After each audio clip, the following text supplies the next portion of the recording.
Good day, my name is Philip Cooper, and this is my project number 13, my SmartBoard presentation for Dr. Strange's EDM310 class. Today I will be covering one of my most important topics and one of my true loves, Germany's warpath from the beginning of the war in 1939 to the end of the war when Germany falls in April. Okay. First slide here is the outlined areas in color is Germany. The white is also Germany. This was pre-Germany, pre-war. This area over here is Poland.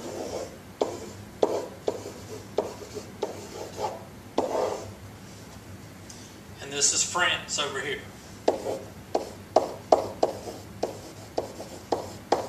Okay, in 1939, after Germany had already annexed Austria and annexed Czechoslovakia, Czechoslovakia being here and Austria being here, Germany attacked Poland on September 2nd, 1939. Three army groups. You had your northern group, your central group, and your southern group, which was more like a flanking group. Their main objective was the capital of Poland, known as Warsaw. It was a little bit off the map, about right up in here.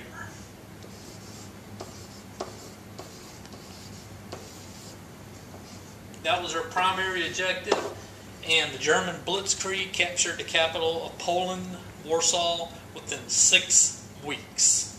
So the Blitzkrieg worked out real well. After Poland fell, about a 6 to 7 month lull in the fighting. No countries really did much of anything. And then on June of 1940, Germany invaded France. And just like they did in Poland, they used the Blitzkrieg tactics, and they went in with the Army Group North, Central, and Army Group Southern. The Army Group Southern and Central went through the Ardennes. It's a heavily forested region along the German and France border, where the French kept their smallest and weakest divisions. Down here, the reason why Germany didn't invade was a big French blunder known as the Maginot Line. Basically, it was a lot of money wasted in the concrete fortifications. The Germans just went around through the Low Countries, Belgium, Holland, and then you had the Ardennes. Now, I'm going to take us to the bigger map so I can explain a little farther.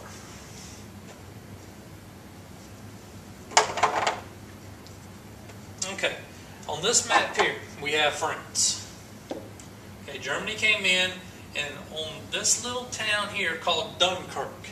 In Dunkirk, the British Expeditionary Force and some French soldiers were evacuated. You had about 300,000 men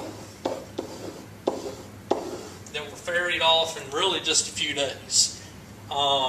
After that, the capital of Paris was captured about 2 to 3 weeks later.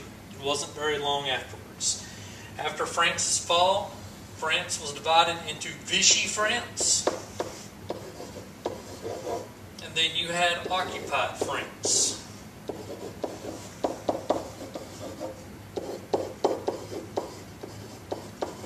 Okay, and that was towards the end of 1940. Now what I'll be talking about is the Russian campaign in the summer of 1941. The Russian campaign has always been a favorite of mine. Operation Barbarossa, as it was named by Hitler, was going to be the quick knockout blow against the Soviet Union so the German people could have their Lebensraum, or their living space. Germany, again, just like it always done, moved up in 3 army groups. Army Group Northern, Central, and Southern. One of the main major cities that was captured within the first few months was Kiev. The Russians lost several 100,000 men, majority of their tanks, and within just about 4 weeks of fighting, the Germans were already halfway to Moscow. And at the furthest extent in 1941, Germans got within 20 miles of Moscow. 20 miles. They would never do that again in 42 or 43. Okay.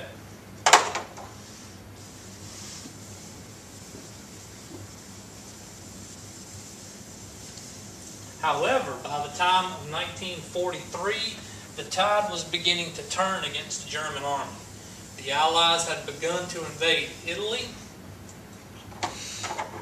through the soft underbelly. They went through Sicily, then to Anzio, and to lower Italy itself. Finally, it stalled a little above Rome in the thick mountainous regions of Italy. Then you had D-Day, in which the British, French, and Americans invaded France through Britain in the largest land operation in history. Land and sea and air, excuse me. And this pushed through France, through Belgium, and pushed on Germany here. Then you had the Russians pushing to the west, recapturing all the previous territory that they had lost. Then the Russians moved down, captured Romania and Bulgaria, and Romania was Hitler's major supply and only supply of oil.